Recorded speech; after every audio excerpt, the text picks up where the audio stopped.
حیدرآباد جم خانہ کے صدر اور پی ٹی آئی رہنما امید علی جنیجو کے والد جاوید اقبال جنیجو کو سپرد خاک کر دیا گیا۔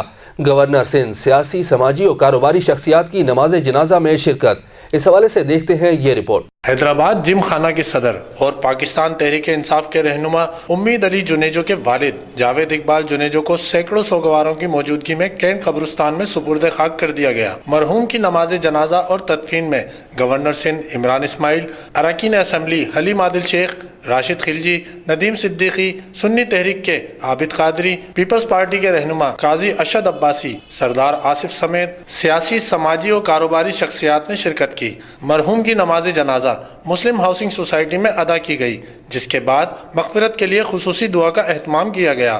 معروف کاروباری و سماجی شخصیت جاوید اقبال کی فاتحہ سویم بلال مسجد گول پارک مسلم ہاؤسنگ سوسائٹی میں کل ادا کی جائے گی۔ ہم لاتے ہیں ٹاپ نیوز، آپ کے فیورٹ ٹاک شوز اور انلمیٹڈ انٹرٹینمنٹ صرف یوٹیوب پر۔